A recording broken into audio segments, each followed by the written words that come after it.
So they actually don't care, even if you're not a college graduate. One fresh graduate, si Faye, she got 80,000 per month agad.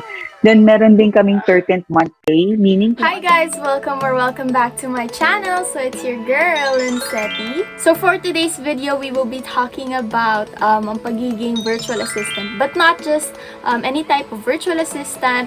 Ito yung Amazon virtual assistant. So yung Amazon VAs, isa siya sa highest earning or highest paying na job as a VA, guys. Kasi ang dami kong napapanood sa YouTube na videos ng students din, pero ang laki ng kinikita nila as a virtual assistant. So, itatakal natin sa video ano yung roles and responsibilities, ano yung qualifications, ano yung salary ng pagiging VA, at saka paano mag-umpisa sa pagiging VA. So, we have a very special guest. So, pinapanood ko rin siya sa YouTube. Isa siyang successful na virtual assistant and idol ko siya. So, let us all welcome Miss Nikki B. hello everyone, and thank you so much, Lancetti, for featuring me in your channel. So for those who haven't met me before, my real name is Ulrich, but I'm more known as Nikki B, and I'm 32 years old. And I'm also a graduate of nursing, Bachelor of Science in Nursing, but I never practiced my profession. And I've been working as an Amazon virtual assistant since 2018 up until now. Ano pong masasabi nyo as a virtual assistant? Ano po ba yung pagiging virtual assistant? I get asked that question a lot because hindi naman, di ba, prior to the pandemic, hindi naman ganun ka-popular ang freelancing or working from home. Yes. So right now, more people are considering to enter this kind of industry. So basically, as an Amazon virtual assistant, we also offer administrative and at some point, account management tasks ng business nila on Amazon. Ang naiba lang is yung platform because the clients that we service are people who are selling, who have started their businesses on the Amazon platform.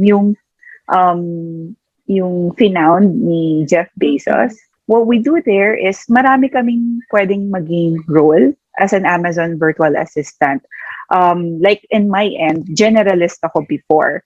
Like I can be a product researcher, meaning I could help them find winning products na pwede nilang ibenta sa store nila. And then I could also help out in sourcing suppliers. Yung iba gusto sa China kasi mas mura. Yung iba naman, like one of my clients, sa US, namin kinukuha yung suppliers namin kasi supplements. So there are certain certifications like FDA and other requirements na kailangan namin i-comply. So a bit strict dun sa part na yon. So that's one. Then of course, syempre pag nagbebenta ka, dapat yung inventory mo, alam mo kung kailan ka ma-stock out, alam mo rin kung kailan ka magre-replenish. Ano pa, kapag may business ka, e-commerce business ka sa Amazon, di ba, may mga listing yan, yung product detail page. Kung saan pupunta yung customer, babasahin niya kung ano yung product, kung ano yung benefits, kung ano ba yung specification ng product. So, as Amazon VAs, we can also help them write yung description. Kumbaga, meron ding content creation and copywriting na involved. And of course, a bit of keyword research. Then meron din yung iba, kapag magaling ka naman sa analysis, sa mga spreadsheets, you could also offer PPC na sinasabi, yung pay-per-click ads. So yun kasi yung specific advertisement ni Amazon sa platform nila. Para pag nag-search yung customer, ikaw yung mag-rank sa first page ng results. And lastly, you could also offer your services as a customer support. Kasi, syempre, yung mga clients namin, since they sell products, from time to time, nakaka-receive kami ng mga requests for refunds, requests na palitan yung, or i-replace yung product nila kasi nung dumating, medyo damaged. So, we could also provide those services. So, as an Amazon VA, pwedeng lahat yun i-provide mo kung ano ka talaga, up for it ka. Pero pwede rin namang mag-subspecialize ka pa. Like, Amazon VA ka, pero more on PPC ka. Or like me, later on, nag-subspecialize na rin ako as a copywriter. So more on writing Mm. content na ako, creating campaigns, copy ng mga campaigns para mas maging attention-grabbing yung mga ads nila na compliant pa rin sa PPC. Noon. So parang overwhelming yung ng dami ng ginagawa. Prior to being a Mm-mm. VA, ano po yung work nyo or Mm-mm. ano po yung mga past experiences nyo? Oo. To be honest, wala ako talagang experience as an Amazon VA. Actually, it was in 2018 na doon ko lang nalaman na meron palang ganung work Mhm. opportunity. And tama ka, Lancetti, na it's overwhelming kapag narinig mo na ano ba yung mga ginagawa niya. Parang siya na rin yung Ang nagpapatakbo ng dami.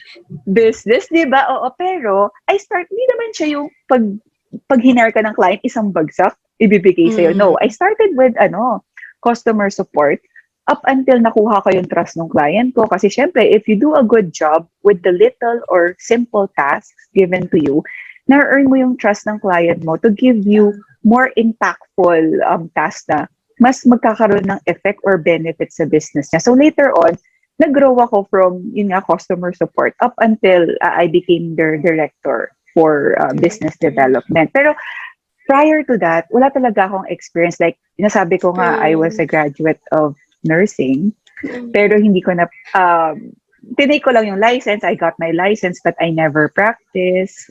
After that, naging HR practitioner ako in an IT BPO company for almost 4 years. Then after that, Matagal naging din. ESL tutor ako. Matagal Mm. din. So, naging ESL tutor naman ako for almost 4 years din. So, Mm. wala talaga akong background. But then again, nung nag-iisip-isip na ako na since ESL tutor, work from home ka din eh. So, parang Mm. naisip ko, what if I could find a better opportunity na work from home din pero mas malaki yung income potential. And that's where I found out yung pagiging Amazon VA. Giging Amazon VA. Okay naman po ba yung sweldo Mm-mm. nyo? Good paying naman po ba yung inyong employer? Well, there, of course, my experience, sasabihin ko talaga yes, because yun yung na-experience ko. But Mm. I just want to be transparent with those people na what I experience right now. Kasi with my very first Amazon client, um, maganda yung pasweldo niya because for a beginner, I started with $4 an hour. $4 Mm. an hour. And when I started kasi as a tutor, ano lang yun nasa $2 per hour lang ako Maliit nun. lang din So, po siya. so parang times 2 siya. Pero itong naging client ko yun nga, nag-start ako customer support $4 per hour. Tapos, pero yun nga, nung naano naman ako, nung na-promote naman ako, lumaki din naman yung income. In my case, meron kaming quarterly bonus. Then, meron din kaming 13th month pay. And then, they Mm. follow holidays. Meron din kaming sick leave and vacation leave. And on my end, sobrang ano rin talaga, swerte ko rin sa naging client ko. Kasi pati HMO na MaxiCare, ako yung kumuha ng sarili kong HMO, pero nire-reimburse nila. Yung iba rin sa amin, tulad ko, they wanted me to get another monitor. So, nagpadala sila ng pera, and then I bought a monitor. And siguro yung pinaka-favorite kong perk sa lahat is nasa supplements industry kasi kami. So, every quarter, we get free May supplements. free, Like, we can choose up to 20 bottles per Wow. quarter. So just to set lang din yung expectations ng iba. When I started out, the usual salary range is between $500 to $1,000. So meaning that's around 25,000 pesos to 50,000 50,000 pesos. But pesos. if you check my YouTube channel, I also feature my other classmates, my other Mm. co-ASPA na nag-take Yes, din ng course. napapanood ko And din. mas magagaling pa nga sila because there was this one fresh graduate, si Faye. She got a $10 per hour gig agad. So Wow. that's 80,000 per month agad. And then months later, I interviewed this a previous call center agent naman, si Kyle. earning 120,000 just because $10 din yung ano niya, $10 din yung rate niya. Pero dalawa yung clients niya, isang full-time, isang part-time. So that's 12 hours times 10. So in a month, Ang he laki. earns 120,000. Oo. So, kahit ako po naiengganyo talagang mag VA. So, kasi ako syempre student ako and mga viewers ko din po mga kadalasan mga students or mga naghahanap ng mga pagkakakitaan. So, ano po ba yung mga qualifications sa pagiging VA? Is there an age requirement? Kailangan po ba graduate ka? Good question. Actually, ito kasi since ito, pagiging Amazon VA, ang karamihan ng clients natin are foreigners. They actually don't care even if you're not a college graduate. Kasi, yun nga kahit naman college graduate ka, like ako, nursing, it doesn't really directly impact their business. Kasi, kahit graduate ako ng nursing, it didn't teach me how to run an Amazon business, how to manage an Amazon business. And that's what they need. And siguro baka nagtataka lang yung iba, baka pang mga pambata lang to. And yeah, I've already met people na seasoned individuals, yung isa grandfather of two, nagkaroon din ng client, yung isa naman 7 years stay-at-home mom, as in, hindi na siya nag-work after niyang magkaroon ng baby because she wanted to focus on her family.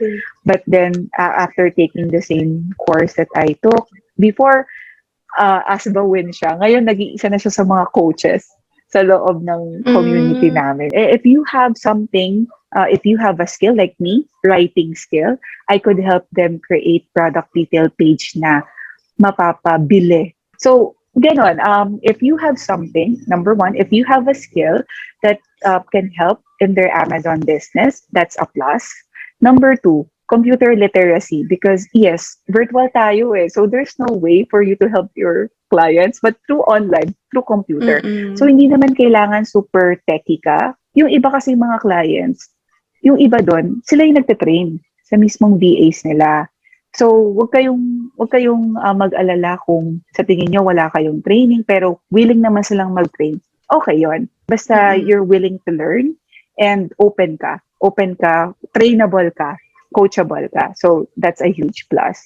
Next naman is communication skills. Kasi again, yung clients natin, foreigners, so dapat kahit basic to intermediate English. Hindi mo kailangan maging super duper fluent. Kasi 90% naman ng task namin as an Amazon VA ay non-voice. May times na mag-encode ka ng mga certain data, yun na, hindi mo naman kailangan magsalita doon. So, more or less, basic to intermediate level of English is enough na. What else? You have to be a team player. If hindi ka marunong makisama, if hindi ka team player, medyo magkakaroon ka ng challenge din kasi it's already challenging enough na online, hindi kayo magkakasama Paano pa pag meron pa kayong communication barrier or may attitude. So, dapat you also have to have a good, positive outlook on life, yung personality mo, and of course, yung pagiging team player. And sa technical part naman, on the technical side naman, yung pagiging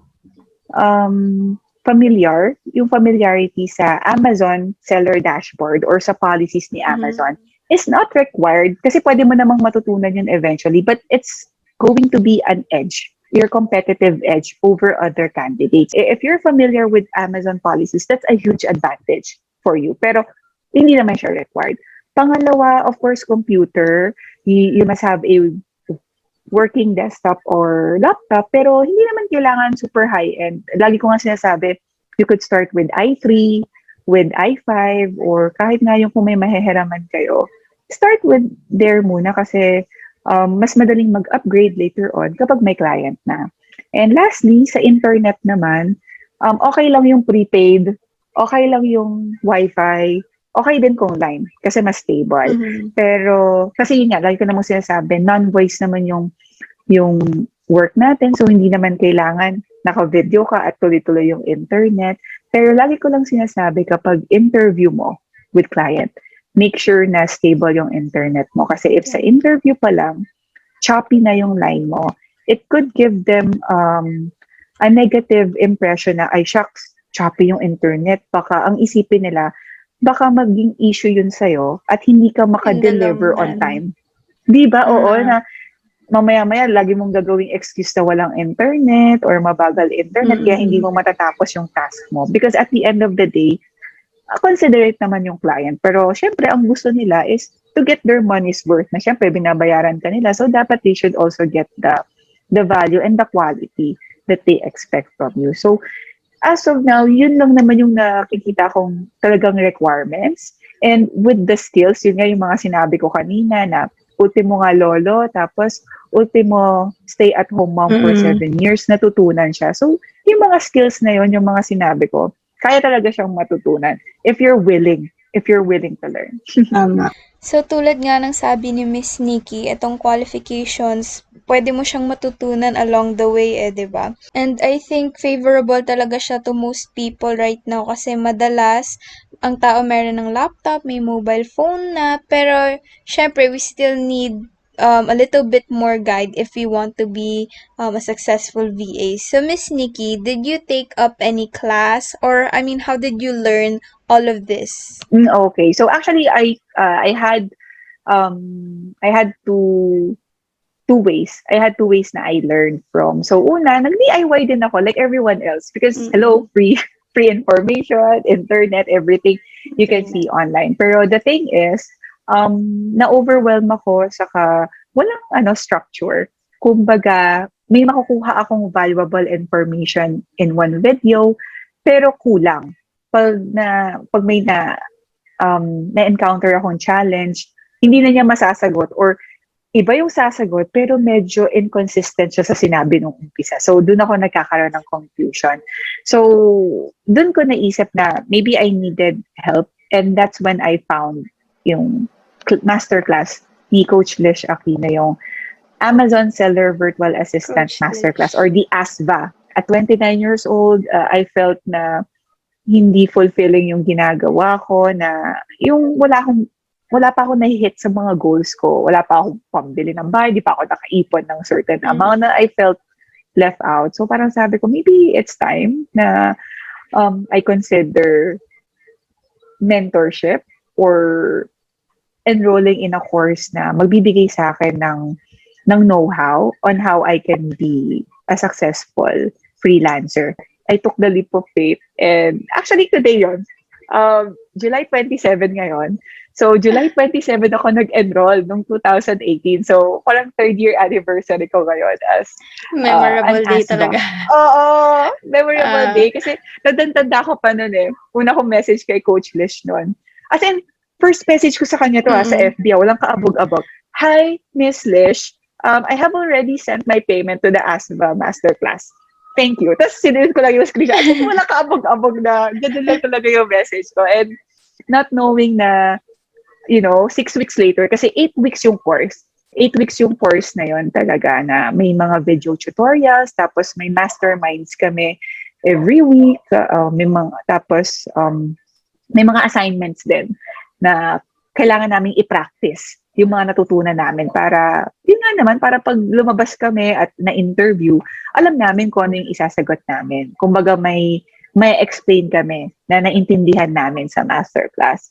So, 8 weeks yon, pero on the 6th week pa lang, dun ko na nakuha yung client ko. Wow. So, imagine, one time lang ako nag-invest dun sa course na yon, pero up until now, client ko pa rin siya.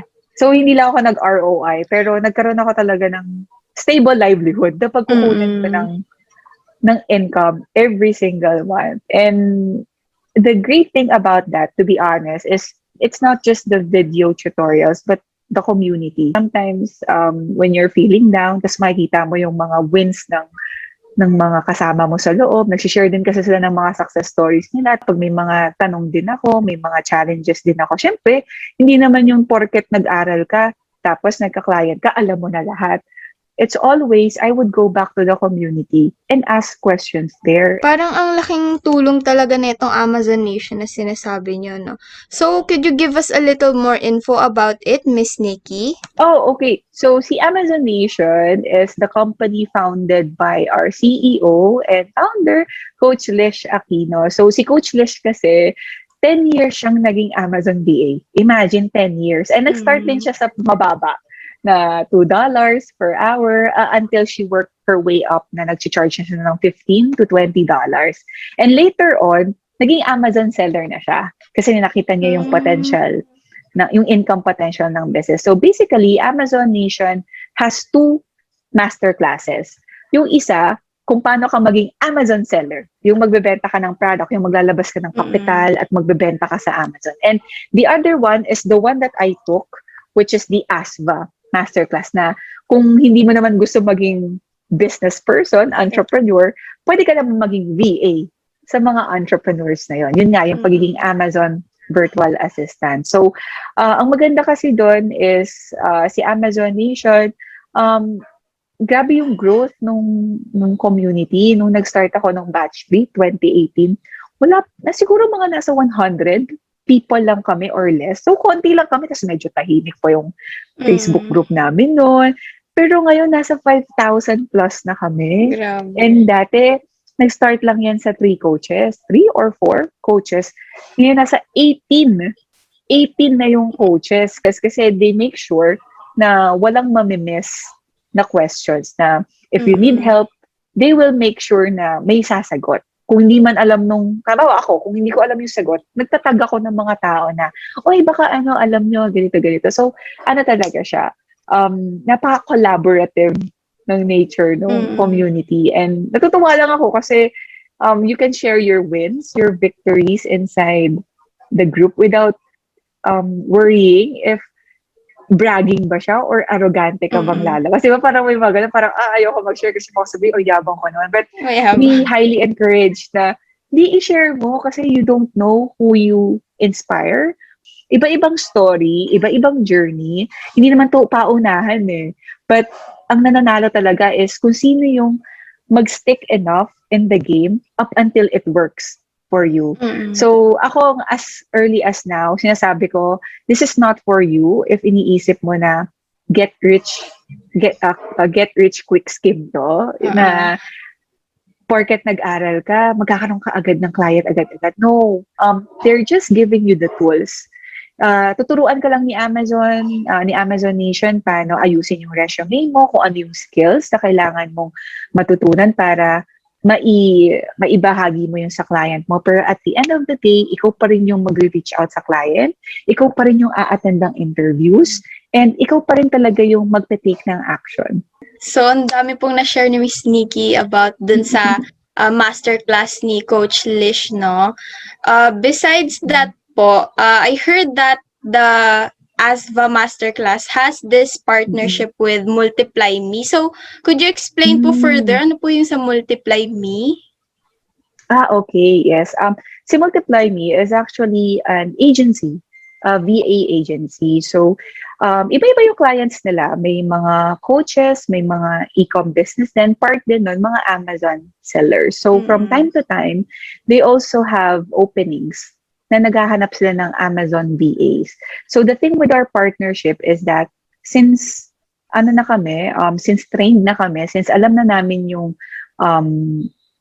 familiar na kami sa Amazon policy, sa Amazon platform, and sa dashboard on how to manage the account, mas tawag dito, mas panatag, mas confident sila na ibato kami or ipa-hire kami sa mga clients nila just because they know na meron na kaming background. And ang maganda, you can also check this sa website nila kay Multiply Me. Ang starting salary nila, kahit beginner ka na Amazon VA, is 40,000 pesos. And ang maganda kasi kapag agency ka, sila na yung nakikipag-negotiate sa'yo on your behalf. Kasi sila na yung nakikipag-negotiate ng price, tapos sila na rin yung nagsiset ng rate. And yun nga, since agency, meron kang bonuses din, nagpapatupad sila ng leaves, and yung mga 13-month pay and stuff.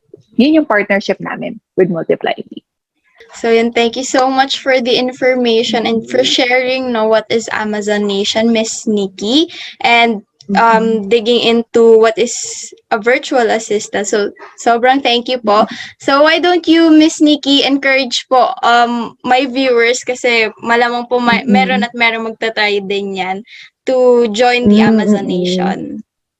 Yes. So thank you, Lancetti. So if you're interested with becoming an Amazon VA and you're considering na i-take yung ganitong path na tinake ko rin, so you can check out AmazonNationPH.com, or I believe Lancetti would be putting the link of the ASVA Masterclass in the description box below. So doon, when you visit that website, makikita nyo yung modules ng mga training, kung ano yung mga matututunan nyo, kung gaano katagal. And nandun din yung mga packages. Actually, 2 packages siya. Merong Advanced, ASVA Advanced, meron ding ASVA Elite. So ang pinagkaiba lang nila is si Elite, merong one-on-one coaching. So if you think you need more hand-holding, sa tingin mo, gusto mo yung medyo nahihiya ka mag-post sa community, gusto mo yung may makakausap ka lang through call, as in Zoom call, coaching sessions, the Elite package would be for you. Pero kung ayaw mo naman ng coach, kung sa tingin mo go-getter ka, kaya mo naman sa sarili mo, yes, the advance is suited for you. You also get access to our exclusive community, Facebook community na sinasabi ko kanina, kung saan kami nagtutulungan, na if you have questions, huwag kayong mahiya. Like, napaka-optimistic nung community na yon. Like, whenever I see post there, natutuwa ako sa pagiging high energy ng group. And nakakatuwa kasi yung dating mga nagtatanong, dati sila yung problemado. Ngayon, nakikita ko sila naman yung sumasagot sa tanong ng mga baguhan. Oo, na parang nakikita mo talaga yung evolution nila. Saka yung pag-pay it forward nila.